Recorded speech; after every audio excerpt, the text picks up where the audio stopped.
Imagine you're a black couple, excited for a rare vacation, boarding a plane to sit side by side. But a flight attendant stops you, saying, "You can't sit together." You're confused, frustrated. Then, 5 minutes later, the pilot steps out of the cockpit and calls you, "Mom and Dad." What just happened? Stick around, because this heartwarming yet eye-opening story will leave you speechless. Welcome to Racism Stories Whitey, where we share real and powerful stories that expose racism and spark conversations that matter. Subscribe now, hit the bell, and let's dive into this unforgettable tale. It's a sunny afternoon at a busy airport in Atlanta, where travelers are weaving through crowded terminals, eager to board their flights. Among them are James and Linda Thompson, not their real names, to protect their privacy. James, 62, is a retired high school principal, and Linda, 60, is a former nurse. They're a black couple, married for 35 years, heading to Miami for a well-deserved anniversary getaway. After decades of hard work, raising 3 kids, and navigating life's challenges, they're thrilled to have booked 2 seats together in economy, side by side, for a rare moment of relaxation. As they board Flight 819, a budget airline known for its no-frills service, James and Linda are all smiles, holding hands and chatting about their plans. They find their seats, 12A and 12B, and settle in, stowing their carry-ons. But before they can buckle up, a flight attendant, let's call her Emily, approaches. Her tone is curt.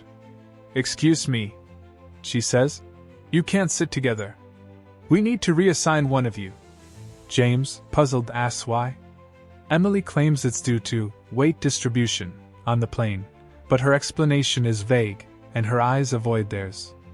Linda, ever polite, shows their boarding passes, confirming they're in the right seats. Emily insists, saying, "It's policy. One of you needs to move to row 25. The request doesn't sit right. James and Linda notice other couples, mostly white, sitting together without issue. The plane isn't full, and no one else is being asked to move. James, his educator's instincts kicking in, calmly asks for clarification. "Why us specifically?" he presses. Emily's response is clipped. "It's just how it works. Please cooperate so we can depart on time." The implication hangs heavy. Something about their presence together seems to bother her. Nearby passengers glance over, some curious, others pretending not to notice. Linda, who's faced her share of microaggressions in her nursing career, feels the sting of being singled out. But she stays composed, suggesting they speak to the lead flight attendant. Emily, visibly annoyed, calls for her supervisor, a man named Tom. Tom checks their boarding passes and confirms the seats are correct, but echoes Emily's vague excuse about operational needs. He suggests James move to row 25 to avoid delays. James refuses, his voice steady but firm. "We paid for these seats to sit together. We're not moving unless you give us a real reason." The tension rises. Emily mutters something about difficult passengers, loud enough for others to hear. A few passengers shift uncomfortably, while one pulls out a phone to record.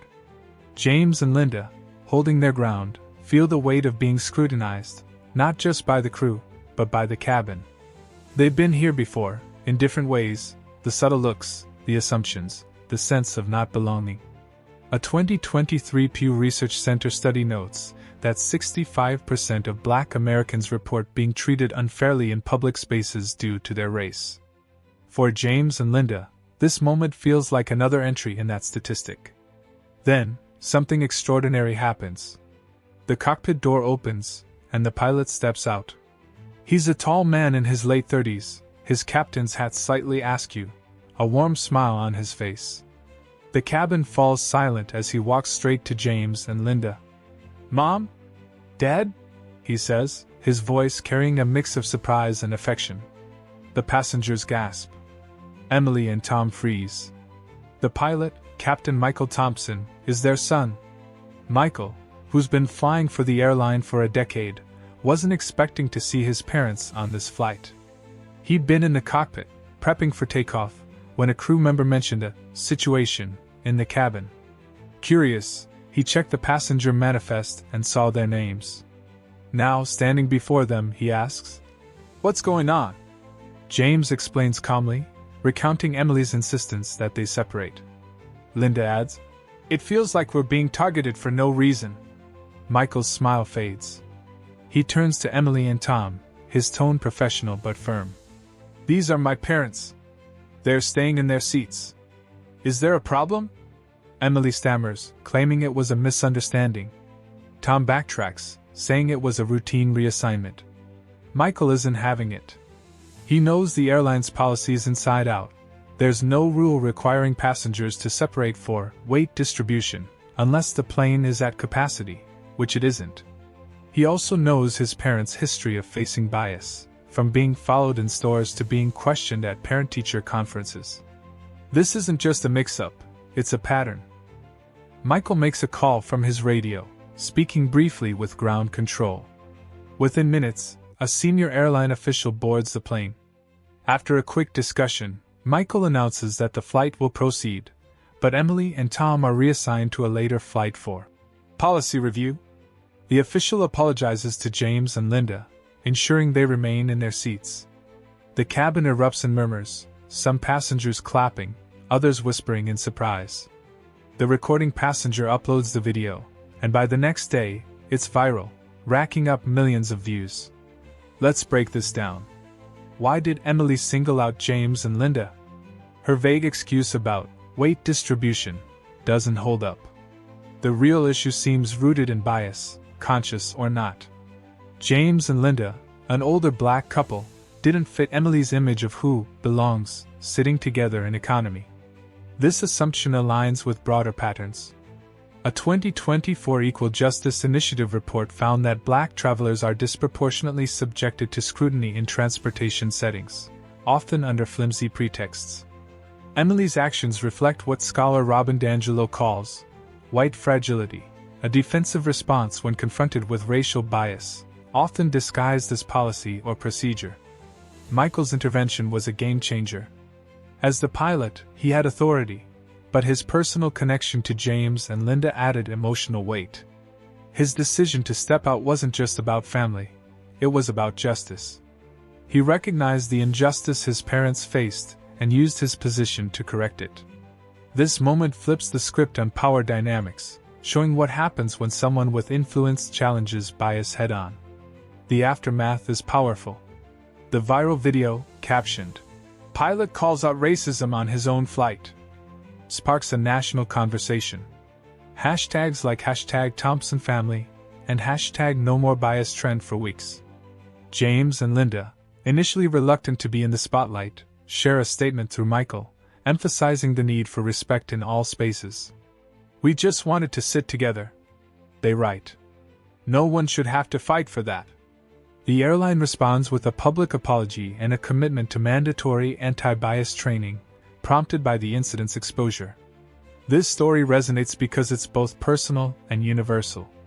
It's personal for James and Linda, whose anniversary trip became a battle against prejudice. It's universal because it reflects the everyday indignities black people face, being questioned, dismissed, or displaced for no reason other than race. Michael's role as their son adds a heartwarming twist, but his actions as a pilot highlight the importance of allyship. He didn't just defend his parents, he challenged a system that allowed bias to flourish unchecked. Let's talk about the bigger picture. Why do incidents like this happen? It's not just about one flight attendant.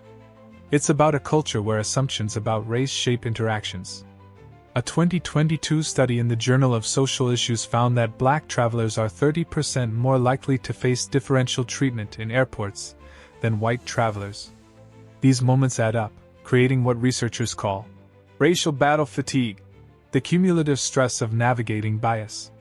James and Linda's calm resilience masked the emotional toll of being targeted, a toll many black individuals know too well. The role of bystanders is critical here. The passenger who recorded the incident helped amplify the truth, but most stayed silent. Silence, as activist Audre Lorde once said, protects the status quo.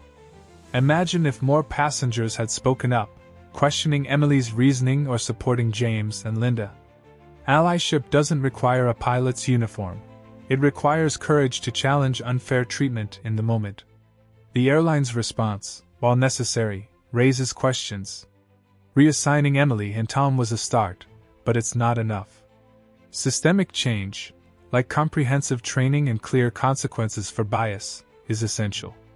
A 2023 Federal Aviation Administration report noted that only 35% of U.S. airlines require regular diversity training for crew members. This gap allows incidents like this to persist. Michael's intervention forced accountability, but not every passenger has a pilot in the family. This story also highlights the power of family. Michael's love for his parents drove him to act, but his professional authority gave him the means. It's a reminder that change often starts close to home, with the people we care about, the values we instill. James and Linda raised a son who not only succeeded in a tough industry, but also stood up for justice. Their pride in him, and his in them, is the heart of this story. As we reflect, this incident isn't just about a flight or a family reunion. It's about the fight for dignity in a world quick to judge. It's about the power of one voice, whether it's a passenger recording, a pilot intervening, or a couple refusing to be separated. It's a call to examine our own biases and step up when we see wrong. James, Linda, and Michael turned a moment of prejudice into a catalyst for change, and their story challenges us to do the same. This story belongs to all of us. Have you ever faced or seen bias like James and Linda did? Share your thoughts or experiences in the comments below. If this story moved you, hit the like button and share it with someone who needs to hear it. Subscribe to Racism Stories YT and click the bell to stay updated on stories that spark change. Together, we can amplify these voices and build a world where no one's seat, or worth, is questioned. Until next time, stay aware, stay engaged, and keep standing up for justice.